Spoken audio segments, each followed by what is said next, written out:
तो friends, welcome to mission KVS. शुरू करेंगे आज से एक नई सीरीज़ के साथ जिसका नाम है important rules of English grammar. अब इंग्लिश ग्रामर तो बहुत बड़ी है, पर ऐसे इम्पोर्टेंट रूल्स जो हर इंग्लिश में पूछे जाते हैं, हर इंग्लिश मतलब जहाँ भी इंग्लिश आती है, जिस भी एग्ज़ाम में इंग्लिश पूछी जाती है वहाँ पर ये रूल्स आते ही आते हैं। तो एक ऐसे रूल्स की सीरीज़ है ये, जहाँ पे हम डिस्कस करेंगे ऐसे इंपॉर्टेंट रूल्स को जो पूछे जाने के चांसेस 99% के साथ होते हैं।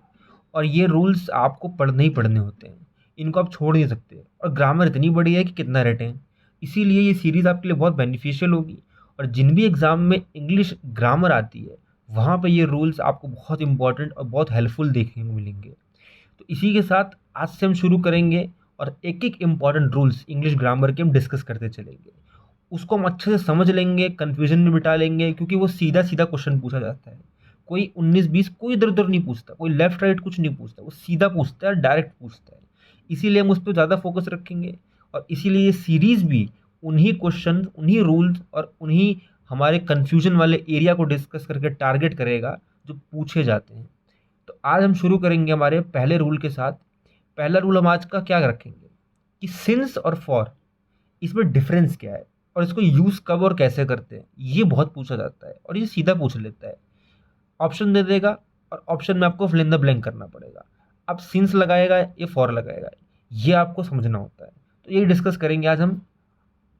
अब पीडीएफ पाने के लिए आप क्या कर सकते हैं, टेलीग्राम से जुड़ सकते हैं। टेलीग्राम से जुड़ने के लिए डिस्क्रिप्शन में दिए लिंक से कनेक्ट हो सकते हैं, या फिर आप अपना केवीएस सर्च करके जुड़ सकते हैं। और अपना केवीएस सर्च करके ए और के दोनों कैपिटल में हो और बिना कोई स्पेस हो, ये ध्यान रहे बात। ठीक है, बढ़ते हैं हम आज सिंस और फॉर के साथ।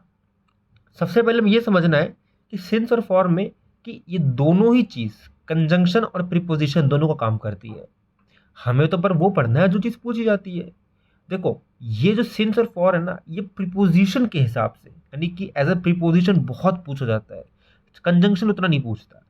बट आपके मन में ये जरूर कंफ्यूजन होगा कि ये सिंस कैसे और फॉर कैसे कंजंक्शन और प्रीपोजिशन हो सकता है। इसको एग्जाम्पल समझ लेते हैं और इसका मतलब क्या है, कंजंक्शन क्या है, प्रीपोजिशन क्या है। हमें ये भी नहीं पता, मान लो हमें तो बिल्कुल नहीं पता कि कंजंक्शन भी क्या कहते हैं, प्रीपोजिशन भी क्या कहते हैं, छोड़ दो।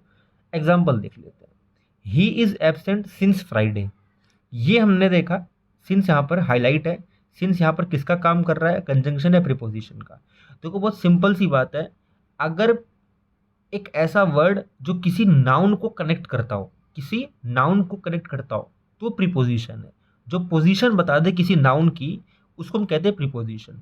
जो किसी क्लॉज को जोड़ देता हो, क्लॉज माने सेंटेंस मान सकते हैं, ठीक है, जो किसी क्लॉज को जोड़ देता हो। और क्लॉज वही होता है जिसके अंदर एक सब्जेक्ट होगा, एक वर्ब होगा और ऑब्जेक्ट होगा, ठीक है।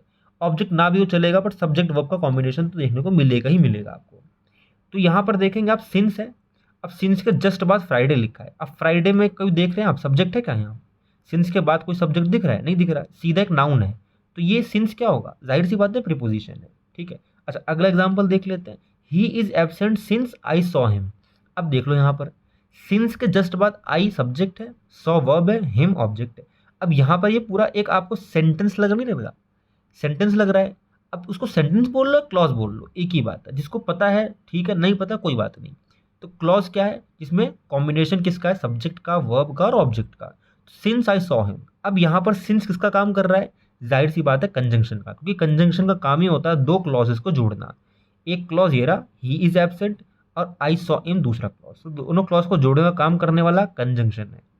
अब ये कंजंक्शन नहीं है क्योंकि इसने नाउन को जोड़ा था। फ्राइडे क्या है, एक नाउन है, ठीक है, तो इसलिए प्रीपोजिशन था सिंस। तो अब डिफरेंशियल क्या पता होगा आपको कि कंजंक्शन कैसे काम कर रहा है और प्रीपोजिशन कैसे काम कर रहा है, ठीक है। देखो धीमे धीमे चलेंगे पर बहुत अच्छे से समझेंगे। आपने अब तक कोई ग्रामर पढ़ी या नहीं पढ़ी, उससे कोई फर्क नहीं पड़ता। हम एकदम जीरो से समझेंगे, एकदम जीरो से समझेंगे और अच्छे से समझेंगे, ठीक है। अगला हमारा क्या एग्जाम्पल है, he was on leave for a month. अब यहाँ पर फॉर लगाया है हमने। अब फॉर के जस्ट बाद देखोगे मंथ लिखा है। अब मंथ आप देखो यहाँ पर मंथ नाउन है कि नहीं है, अब जाहिर सी बात है नाउन ही है। क्यों, क्योंकि आर्टिकल भी नाउन, आर्टिकल आया और आर्टिकल नाउन के साथ ही आता है, तो फॉर अ मंथ, ठीक है। अच्छा, अगला हमारा क्या है, अगला देख लेते हैं। I have to find a gift for it is his birthday. अब यहाँ पर फॉर के बाद एक पूरा पूरा क्लॉज लिखा है। क्लॉज क्या लिखा है, इट इज़ हिज बर्थडे। तो ये इट इज़ हिज बर्थडे लिखा है, इसीलिए यहाँ पर ये क्या है, यहाँ पर एक ये हो जाएगा कंजंक्शन, ठीक है। तो कंजंक्शन हमारा ये लास्ट वाला है। तो आपको डिफरेंस चल गया पता कि सिंस जो है यहाँ फर्स्ट वाले में प्रीपोजिशन है, सेकंड में कंजंक्शन, फॉर यहाँ प्रीपोजिशन, फिर लास्ट में कंजंक्शन है। तो सिंस जो है जब कंजंक्शन का काम करेगा, जब कंजंक्शन का काम करेगा तो क्लॉज को जोड़ेगा, जब प्रीपोजिशन का काम करेगा तो नाउन को जोड़ेगा। अब ये चीज़ चल गई पता हमें। अब पेपर में पूछता क्या है, पेपर में पूछता है प्रीपोजिशन वाला। इस सिंस और फॉर को प्रीपोजिशन की तरह से पूछता है। अच्छा, प्रीपोजिशन से पूछता है, बट प्रीपोजिशन से भी कैसे पूछता है, प्रीपोजिशन ऑफ टाइम से। अब ये नई चीज़ कैसे आ गई, प्रीपोजिशन ऑफ टाइम क्या आ गया, कोई अलग बात नहीं है, बहुत सिंपल चीज़ है। वो प्रीपोजिशन जो टाइम की बात करे, जो टाइम की बात करे मतलब दिन की बात करे, मंथ की बात करे, ईयर की बात करे, बेसिकली टाइम की बात करना है, ठीक है। टाइम की बात कर रहा है, समय की बात करेगा, वो प्रीपोजिशन के बारे में पूछता है। ये समझ लेते हैं एग्जाम्पल से, ज़्यादा दिमाग लगाने की जरूरत नहीं है, ठीक है। पहला देखते हैं, he is ill since dash for November. अब यहाँ पर आप क्या लगाओगे, he is ill since for November, ये देखोगे आप। अब यहाँ पर देखो नवंबर क्या है, टाइम है, ठीक है। तो प्रीपोजिशन भी तीन तरह के बेसिकली होते हैं, डायरेक्शन वाले, टाइम वाले और प्लेस वाले, ठीक है। तो यहाँ पर हम बेसिकली डिस्कस किसका कर रहे हैं, टाइम वाले का। सिंस और फॉर टाइम वाले में पूछता है, तो इसीलिए नवंबर लिखा है। तो he is ill since slash for November, इसका आंसर क्या होगा आप मन में सोचते रहिए, ठीक है। तब तक हम अगले पे चलते हैं। He has been working for slash since Monday, ये भी देख लीजिए। We are not playing for slash since last 2 days, ये भी देख लीजिए आप। They have not eaten since slash for morning, ये भी देख लीजिए। और लास्ट में इसको हम समझते हैं। अब देखो एक एक करके समझते हैं। He is ill since slash for November. अब यहाँ पर मैं बोलूँ कि सिंस आएगा, तो आपका भी आंसर अगर सिंस है तो आप समझ रहे हैं क्यों यहाँ पर सिंस है। अच्छा, अगर नहीं समझे कोई बात नहीं, समझेंगे उसको आगे। He has been working for या सिंस मंडे। अब यहाँ पर भी सिंस आएगा। अब ये भी समझ में नहीं आया क्यों। अगर आपका आंसर सिंस था तो ठीक है, समझ गए, नहीं समझे तो अभी समझेंगे इसको। We are not playing since या फॉर लास्ट 2 days, यहाँ पर फॉर आएगा, ये भी आपका देख ले। They have not eaten since या स्लैश फॉर मॉर्निंग, यहाँ पर सिंस आएगा। अब यहाँ पर हुआ क्या, समझना क्या है यहाँ पर हमें समझना ये है कि पहले वाले में हमने नवंबर, इस वाले में हमने मंडे, इस वाले में हमने 2 days, इस वाले में मॉर्निंग लिया है। तो आपने देखा जहाँ पर फॉर आया है, जहाँ पर फॉर यूज हुआ है, वो सेट ऑफ टाइम बता रहा है। सेट ऑफ टाइम मतलब एक समय का एक ड्यूरेशन बता रहा है, एक समय का ड्यूरेशन बता रहा है, समय का एक ड्यूरेशन बता रहा है, एक सेट ऑफ टाइम बता रहा है। बट जहाँ जहाँ सिंस आया है वो एग्जैक्ट टाइम बता रहा है। एग्जैक्ट टाइम मतलब एग्जैक्टली नवंबर से, एग्जैक्टली मंडे से, एग्जैक्टली मॉर्निंग से। तो जब एग्जैक्ट वाला काम करता है, जब एग्जैक्ट वाला काम करता है तो सिंस आता है कि for exact point of time के लिए। जब बात करें फॉर पीरियड ऑफ टाइम या length of action, length of action मतलब देखो ना, वी आर नॉट प्लेइंग, हम कब से नहीं खेल रहे, हम कब से खेलने का एक्शन नहीं कर रहे, 2 दिनों से। तो 2 दिनों से क्या है, लेंथ ऑफ एक्शन है। अब पीरियड ऑफ टाइम है, ठीक है। तो पीरियड ऑफ टाइम बोलो, लेंथ ऑफ एक्शन बोलो, एक ही बात है, तो इसलिए फॉर यूज किया है। बट जब एग्जैक्ट पॉइंट ऑफ टाइम की बात करेंगे तो सिंस आएगा। ये बहुत इंपॉर्टेंट चीज़ है, इसको समझ गए होंगे आप, ठीक। अगली चीज़ पे चलते हैं हम, सम फ्रेजेस टेक सिंस। अब कुछ ऐसे फ्रेजेस हैं जो हमारे एग्जाम में सीधा ही आ जाता है, एकदम एग्जैक्ट सेम टू सेम उठा कर दे देते हैं और बोल देते हैं भाई बताओ क्या आएगा, फॉर आएगा या सिंस आएगा। बाकी तो किसी से लड़ाई नहीं है हमारी, हमारी तो लड़ाई सीधे सिंस और फॉर से चल रही है। तो यहाँ पर सिंस और फॉर में ऐसे फ्रेजेस हैं सिंस के साथ जो हमेशा सिंस ही लेंगे। कौन कौन से हैं, ancient time, medieval time, modern time, time immemorial. अब टाइम इममेमोरियल जो है ये भी सिंस लेगा। अब यहाँ पर ऐसा क्यों है, क्योंकि ये सारे जो फ्रेजेस है ना, ये एग्जैक्ट पीरियड ऑफ टाइम की बात करते हैं कि वो उसी समय उसी अवधि की बात कर रहे हैं, इसीलिए सिंस लेते हैं, ठीक है। एग्जाम्पल देख लेते हैं। Many rituals and customs have been in prevalence since slash for time immemorial. अब ये टाइम इममेमोरियल आ गया और सिंस और फॉर आ गया, ठीक है। तो यहाँ पर क्या लगाओगे आप, सिंस लगाओगे, क्योंकि मैंने बता दिया ना ये कुछ ऐसे फ्रेजेस हैं जिनके साथ सिंस ही आएगा। अच्छा, आपको एक एक्स्ट्रा नॉलेज देने के लिए, एक एक्स्ट्रा थोड़ा बिल्डअप देने के लिए, अगर यहाँ पर ऑप्शन में फॉर आ जाता, स्लैश करके फॉर के साथ फ्रॉम लिख देते हैं, FROM, फ्रॉम, तो याद रखना सिंस भी नहीं आएगा, फॉर भी नहीं आएगा, तो फ्रॉम आएगा। क्यों आएगा? क्योंकि टाइम इमेमोरियल का, केवल टाइम इमेमोरियल का जो फ्रेज है वो केवल फ्रॉम के साथ आता है। बट अगर ऑप्शन में फ्रॉम भी ना हो, केवल सिंस और फॉर हो, तो सिंस के साथ जाओगे आप। ये ध्यान रखना बात, ये थोड़ा सा एडिशनल था, इसको नोट कर लेना कि टाइम इमेमोरियल फ्रॉम के साथ आता है हमेशा। बट अगर फ्रॉम ऑप्शन में नहीं हो तो सिंस लगा लेना, ठीक है, ये ध्यान रखना आप। Researches have been taking places since या फॉर मेडिवल टाइम, जाहिर सी बात है ये फ्रेज है, मेडिवल टाइम, तो सिंस लगा लोगे आप, ठीक है। ये एग्जैक्ट पॉइंट ऑफ टाइम की बात कर रहा है। अब आगे देख लेते हैं, use of since and for in tense. भाई सिंस और फॉर को टेंस में हम कब कब यूज करते हैं, किस किस में यूज करते हैं और किस में नहीं करते, ये समझ लो। सबसे पहली बात तो प्रेजेंट परफेक्ट में, है ना, प्रेजेंट परफेक्ट कॉन्टिन्यूअस में दोनों में करेंगे, पास्ट परफेक्ट दोनों में करेंगे, पास्ट परफेक्ट कॉन्टिन्यूअस टेंस में दोनों में करेंगे, और प्रेजेंट परफेक्ट टेंस दोनों में करेंगे। बट इनडेफिनिट का जो यूज है, यानी कि इनडेफिनिट टेंस में केवल और केवल हम फॉर प्रीपोजिशन का यूज करते हैं, सिंस का नहीं करते, ये ध्यान रखना। एग्जाम्पल से समझ लेते हैं।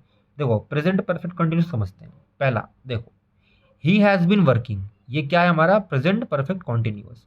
ही has been working since morning for 2 hours, तो देखो सिंस मॉर्निंग भी लग सकता है और फॉर 2 आवर्स भी लग सकता है, तो दोनों ही ठीक है, बिल्कुल सही बात है। He had worked for 2 hours या सिंस मॉर्निंग, तो he had worked for 2 hours बोल सकते हैं या he had worked since morning, दोनों ही सही है। अच्छा, he had been working since morning या he had been working for 24 hours, दोनों ही सही है। अच्छा, लास्ट में फुल स्टॉप लगा लेना, बहुत इंपॉर्टेंट है।